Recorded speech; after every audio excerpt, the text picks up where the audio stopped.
Welcome to the Deep Dive, the place where we sift through the sources so you can walk away feeling completely informed and ready to lead. Today we're tackling a topic that, on the surface, seems so simple, almost administrative. Right. Employee time off or PTO management.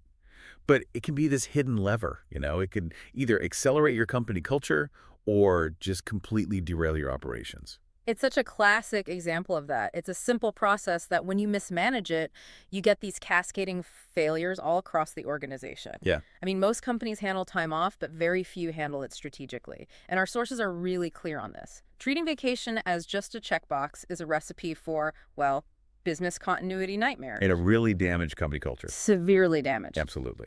So our mission for you today is to cut through all of that complexity.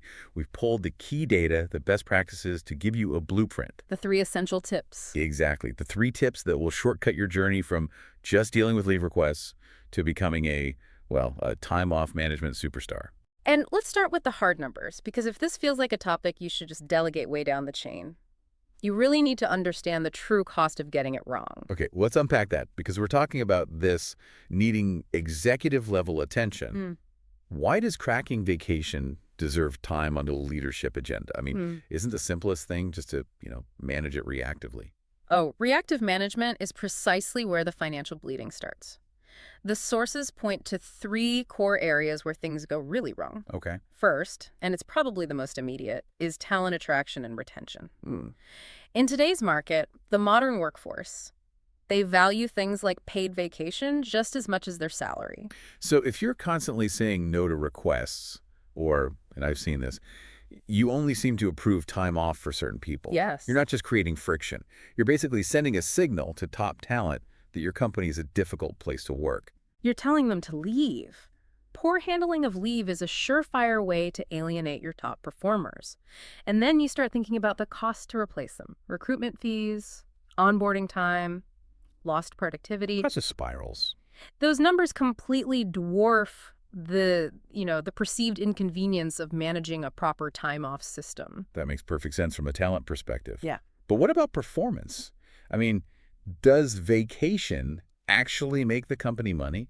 Because the simple math says an employee who's away means less work is getting done. And that's the short-term view that superstars avoid. The research is it's just decisive. Time off dramatically improves long-term performance. Okay.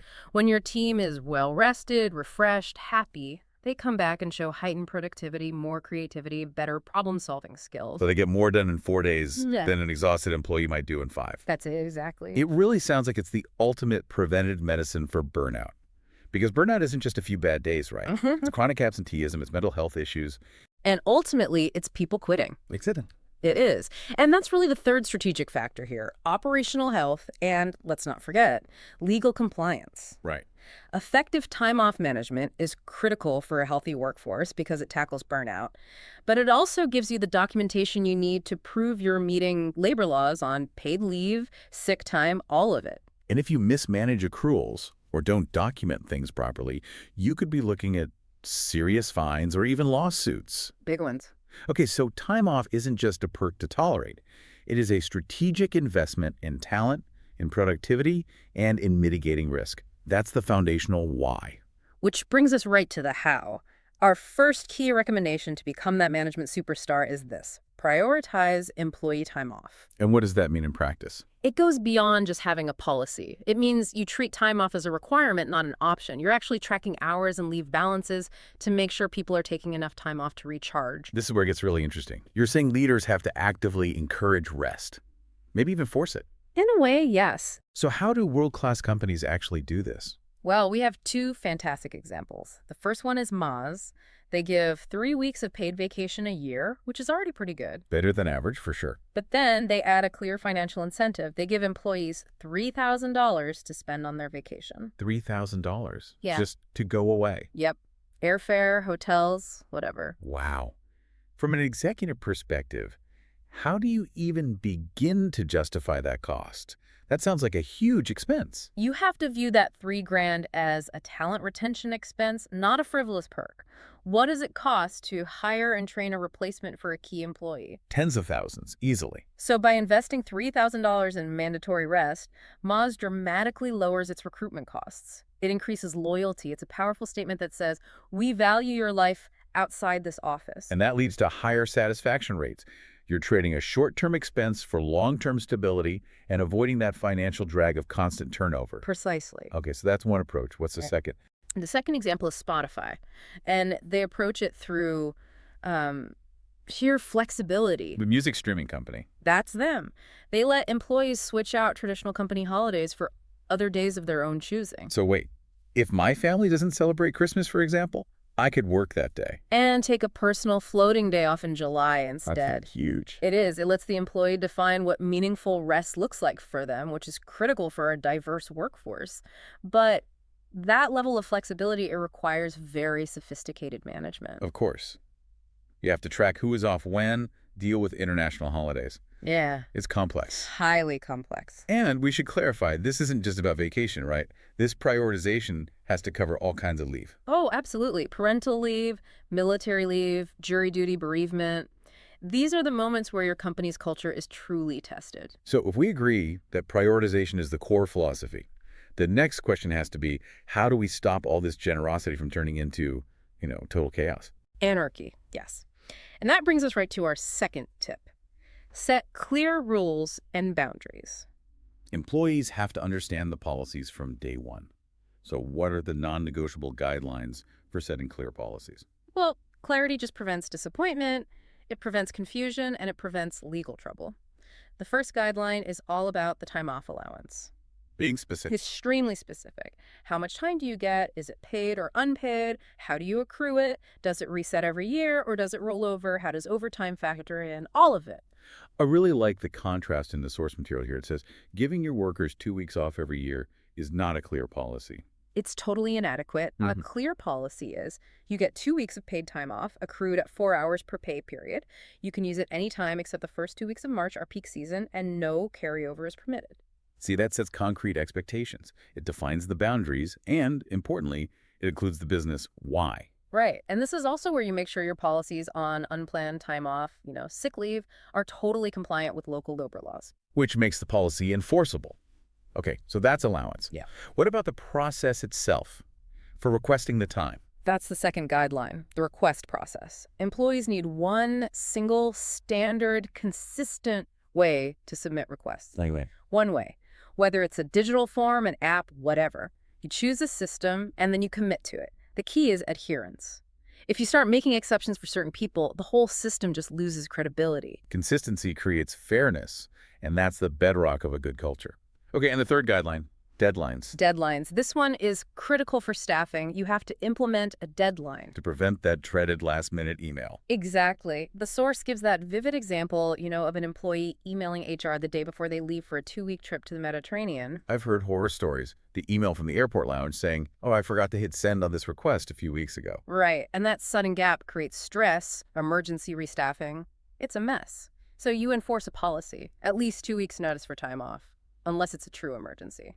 And this is also where you formalize those blackout dates you mentioned for peak periods. You have to. If you know December is chaos, you have to state months in advance that time off will be limited. Okay, so those first two tips, prioritize time off and set clear rules, they're the foundation. But if you have hundreds of employees, managing all that in a spreadsheet sounds like a nightmare. It's a full-time job, and it's full of errors. And that complexity is exactly why our third tip moves from strategy into execution.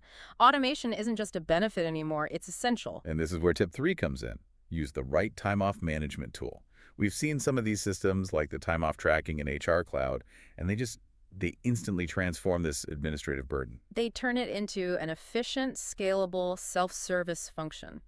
And the main benefit is ease of use and, crucially, visibility for everyone. The employee can just do it themselves. Right from their smartphone. They check their own balance, request a day off, report sick. The paper trail is gone. And for a manager, you can see everything instantly.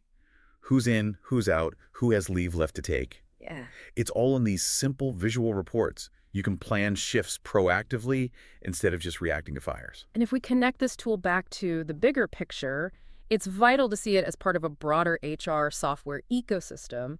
A standalone calendar is still inefficient. Right. The data needs to live with everything else. It has to. Can you just quickly map out that ecosystem for us? Because for someone who doesn't live and breathe HR tech, all those acronyms can kind of blend together. Absolutely. So a unified HR platform usually has about three main pillars. The first is core HR. The fundamentals. Exactly. New hire, onboarding, offboarding, and the central HRIS system, the Human Resources Information System. Yeah. That's the database where all your employee data lives. Your PTO balance has to be in there to be accurate. Okay, that makes sense. That's what prevents big mistakes in payroll. Precisely. The second pillar is talent management. This covers everything to optimize your people. So your recruit ATS, the applicant tracking system. A candidate pipeline. Right. Performance reviews, shift planning, and if you're using your time off tool to see coverage gaps, that data feeds directly into your shift planning module. And the third pillar gets to the softer side, the culture and morale we talked about earlier. That's the employee experience pillar, and it's arguably the most strategic one. This is where you have your employee engagement tools, recognition platforms, reward systems, surveys, polls. This is how you measure if your PTO strategy is actually working. Exactly. And all of this has to talk to the systems you already have, right? Like finance. Integration is completely non-negotiable.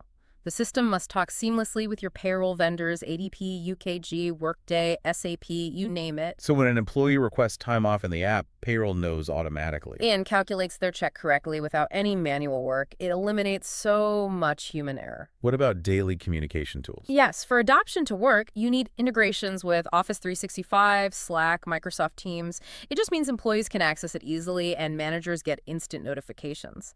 The whole process speeds up. So that centralization and automation means you're not lost in a spreadsheet graveyard anymore. You're actually managing your workforce. And HR can stop firefighting and start, building culture. It simplifies daily operations, and it frees up so much time for HR to do the strategic work where the real value is. Okay, so let's do a quick summary of our journey to becoming a time-off management superstar. Tip 1 was? Prioritize time off. Make rest a strategic requirement. Maybe get inspired by Moz's vacation money or Spotify's flexibility. Tip 2, set clear policies and boundaries. Be explicit about the allowance, stick to one request process, and have deadlines, like 2 weeks' notice. To prevent those emergencies. Right. And tip 3, use an automated tool to handle all that complexity. It gives you employees self-service, instant reporting, and crucially, it integrates with your existing tech stack. These steps are foundational for workforce planning and for employee morale. And if we can tie this all back to some of the engagement data we touched on earlier, we've established that mastering time off prevents burnout. It's the foundation for a healthy employee. Right. But the sources highlight a really striking statistic. Engagement initiatives that are focused on recognition and rewards, they drive 12 times higher engagement. Wow. 12 times. That is a massive multiplier. It is. So here's the final provocative thought for you to take away. If proper time-off management is the foundation, the thing that keeps your employees healthy enough to even stay with you, how can you strategically link your clear PTO policy directly to your recognition and reward systems? That's interesting. Think about it. What if you recognized employees who plan their PTO months in advance, or publicly rewarded teams that cover for a colleague really efficiently? How can you use your HR tech suite to build a culture where rest and recognition are really just two sides of the same coin? That's something definitely worth exploring on your own deep dive.